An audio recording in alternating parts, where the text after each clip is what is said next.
नमस्कार, आनंदी माँ को प्रणाम, बीवी चौहान गुरुजी को प्रणाम, सुरेश भैया को प्रणाम, दिव्याशीष आश्रम को प्रणाम। मेरा नाम भाविक है, भाविक रावल। मैं ऑस्ट्रेलिया से आ रहा हूँ, मेलबर्न से आ रहा हूँ मैं और मेरी वाइफ। मुझे क्रोनिक किडनी डिसीज़ हुआ था 2012 में। 2012 से लेके 2022 तक शायद मेरा जो है वो सब नॉर्मल चल रहा था, रोटी सब्जी वो सब जैसे चल रहा था वैसे मैं खाता था। फिर 2022 के एंड में कुछ मेरे को पता चला कि एनडीएस करके कुछ है, जो भी मेरी मम्मी ने ढूंढा कि ये न्यू डाइट सिस्टम करके भाई कुछ पता चला है जिसमें कच्चा फूड खाना है, वो सब है और इसमें हो जाता है। तब मैंने एक न्यू डीएस के प्रचारक, न्यू डाइट सिस्टम के प्रचारक के साथ बात करी और मैंने उनको पूछा कि भाई इसके लिए मुझे जानना है। तो उन्होंने एक बार बात करी, वो भी 5 मिनट बात करी मेरे साथ में, और 5 मिनट में थोड़ा बहुत नॉलेज मिला मुझे। फिर इसके बाद में फिर मैं घर चला गया, मैं काम पे था। घर पे जाके वाइफ को उनको बात करी, सभी ने बोला ये तो बेकार चीज़ है, इसमें कुछ नहीं हो सकता। मैंने बोला भाई ट्राई तो करना चाहिए। बोले ठीक है। फिर मेरी वाइफ उस टाइम पे गई थी, अमेरिका गई थी 2 महीने के लिए, और मैं और बच्चे घर पे थे। तो मैं अकेला था बच्चे के साथ में, फिर भी मेरे को थोड़ा रिस्की लगा। फिर भी मैंने जूस फास्टिंग, निर्जला वो सब शुरू किया उस टाइम पे। और जब अकेला मैं था, घर का रसोई वगैरह, क्लीनिंग, किचन सब कुछ मैं करता था, काम भी करता था घर से। फिर उसके साथ में मैंने 20-20 घंटे, मतलब सुबह उठ के 8-10 घंटे, 8-10 घंटे ऐसे निर्जला जूस फास्टिंग, टोटली जूस पे मैं उस टाइम पे रहा। तो बहुत वेट लॉस हुआ। थोड़ा बहुत इम्प्रूवमेंट मेरे को ये लगा उस टाइम पे कि थोड़े बॉडी में फिटनेस वगैरह आना शुरू हुआ था मेरा उतने में ही, मतलब एनीमा जो है। अच्छा, उस टाइम पे मैंने एक एनडीएस प्रचारक से अहमदाबाद से बात की थी मैंने। उन्होंने मेरे को ये बोला कि भाई चौहान साहब ऐसा बोलते हैं कि एनीमा का वाटर का कोई लिमिट नहीं है।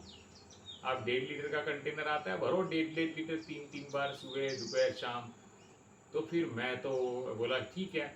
तो मुझे किडनी प्रॉब्लम है, फिर भी मैं सुबह 1.5 लीटर के 3, शाम को 1.5 लीटर के 3, मतलब 6 लीटर का एनीमा।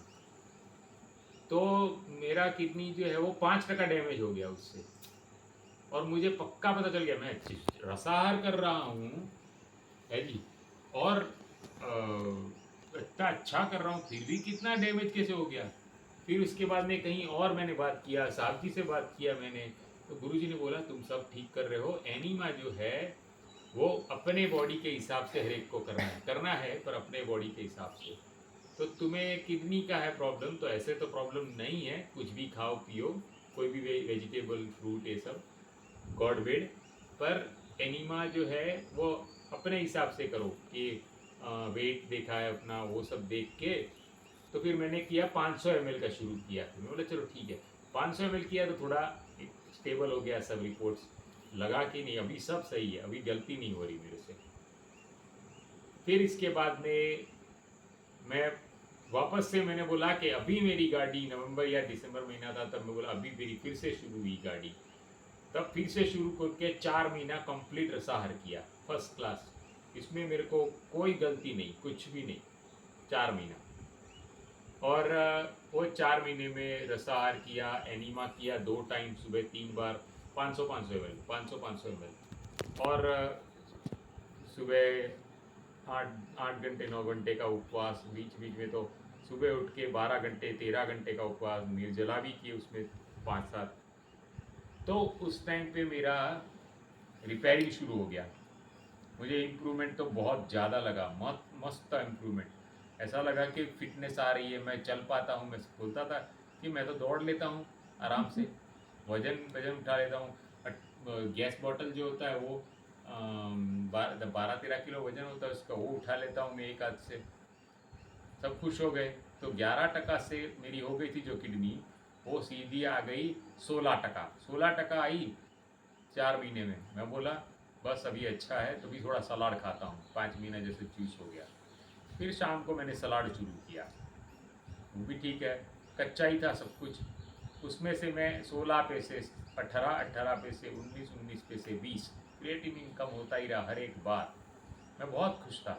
20 टका आया तभी सब फैमिली वाले बोले, 20 टका मेरी का मतलब क्या? 20 टका मतलब किडनी 20 टका चलती थी, और मेरा क्रिएटिनिन हो गया था 5.5 कुछ था, उससे 3.5। तो जब 3.5 क्रिएटिनिन आ गया तो ऑलमोस्ट ऐसा हो गया कि सेफ जोन में आ गए हम, कि चलो ये तो अभी सब कुछ बाकी के रिपोर्ट नॉर्मल। तो सभी फैमिली वाले इंक्लूडिंग वाइफ इंसिस्ट नहीं बोल सकता मैं, पर सजेस्ट किया कि थोड़ा बहुत कुछ ऐसा खाओ जिससे शरीर बने। ये क्या शरीर है ये, सभी बोलते थे ऐसे, दोस्त लोग भी बोलते थे, वो पता नहीं है उनको कि यार क्या चीज़ है, क्या चक्कर है। तो फिर मैं मना करता था, फिर भी थोड़ा बहुत ये करके क्या, एक ये ऐसी चीज़ है कि एक बार खाया, जबान को लगा तो होता है स्वाद तो अच्छा है तो खाओ। तो फिर एक बार मैंने वो कोडो मिलेट की खिचड़ी खाई, लगा नहीं यार, मिलेट की खिचड़ी खाते। फिर मैंने शुरू किया कि वेजिटेबल जो है, सब्जी हो खाली उगा लो, तेल वेल नहीं, मसाला नहीं, कुछ भी नहीं, खाली मिर्च और नींबू, सॉल्ट भी नहीं, पर वेजिटेबल को उबालो मिट्टी के बर्तन में, और उसके अंदर 10 टका मिलेट राइस डालो सोख करके। तो ऐसा लगता था कि ये क्या, इतने मिलेट में क्या हो जाता है यार, ये आधी रोटी मिलेट की खाई उसमें क्या हो जाता है। ऐसे करके मिलेट खाना शुरू किया, और वेजिटेबल बॉईल करके रोज़ सूप पीना शुरू किया। तो सीधा एक ही रिपोर्ट में 20 में से 15 जो आया था मेरा, 4 6 महीने का इम्प्रूवमेंट वो, और 3.5 में से क्रिएटिनिन सीधा 5, एक एक ही महीने में, खाली एक महीने में फूड खा लिया कुक ना, फूड खा गलती लिए, हो बस गई। वो गलती। मैं दूध दूध से चीज़ बनी चीज़ तो 5 साल से नहीं छुआ, पर वो कुक फूड खाया, ख़त्म।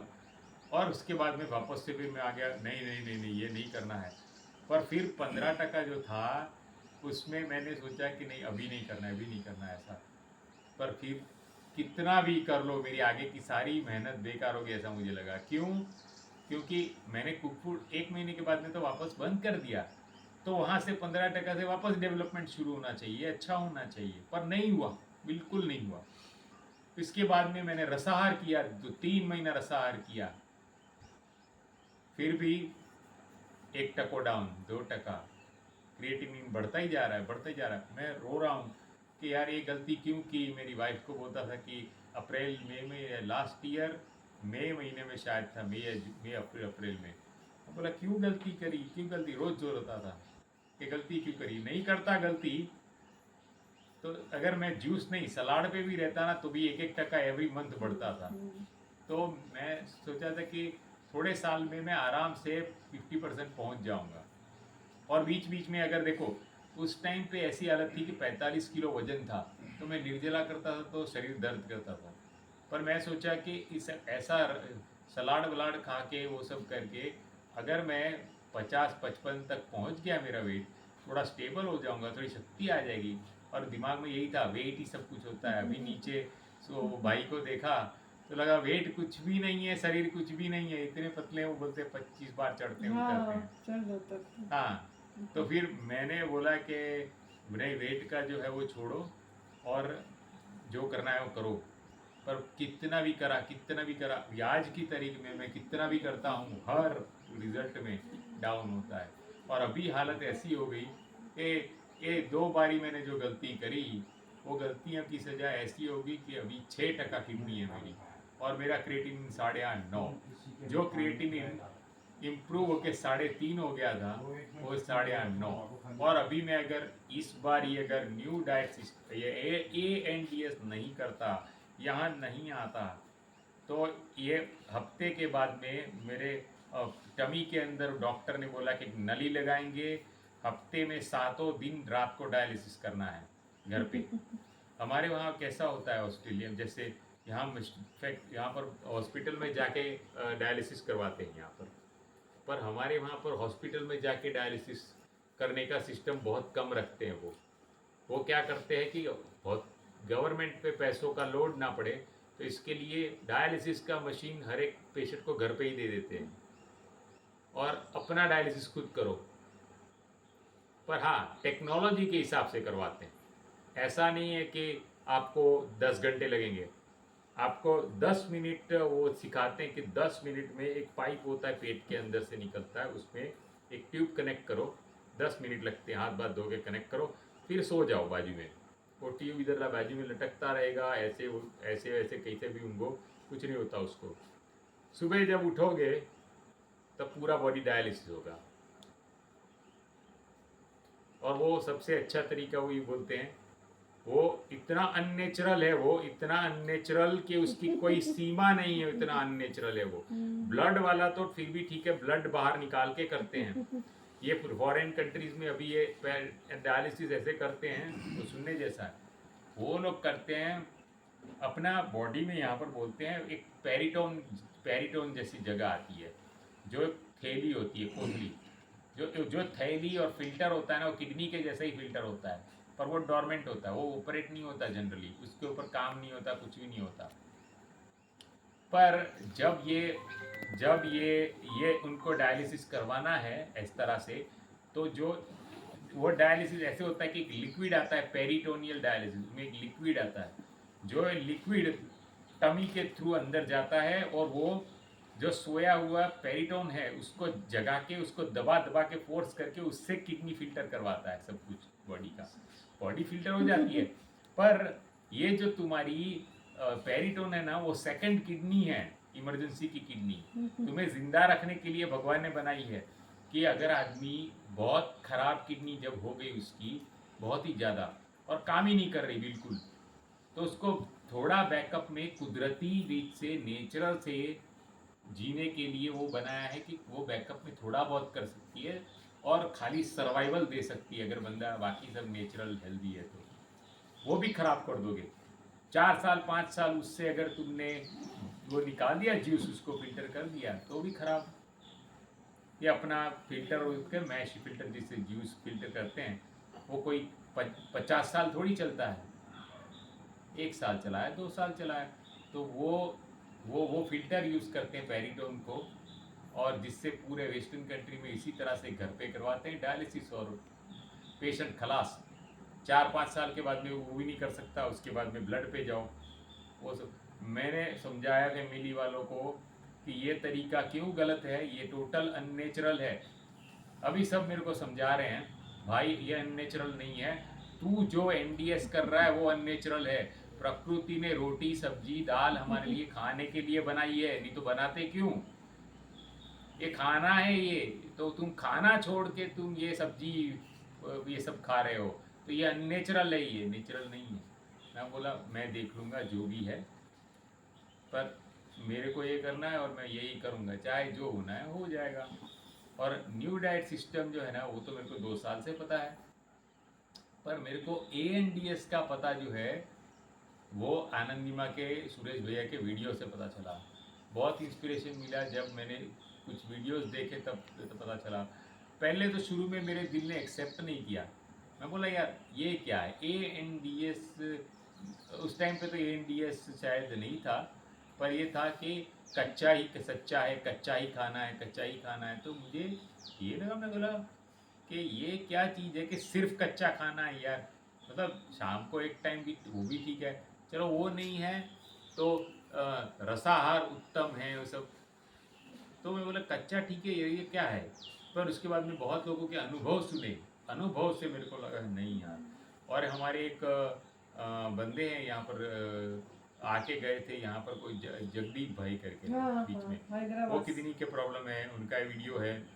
तो फिर मैंने उनसे हैदराबाद बात करी 2-3 बारी, तब मेरे को बहुत मोटिवेशन मिला। उन्होंने बोला कि अगर तुम्हें रिपेयर होना है तो सीधा पकड़ो फ्लाइट ट्रेन जो भी पकड़ो, हिमाचल चले जाओ आश्रम में, वहाँ हो जाओगे रेडी, सब रिपेयर हो जाते हैं वहाँ पर एक ही चीज़ है, उन्होंने भी बोला, बोलते हैं कि रिपेयर होने मत जाना, कि रिपेयर होके वापस आके रोटी सब्जी खानी है।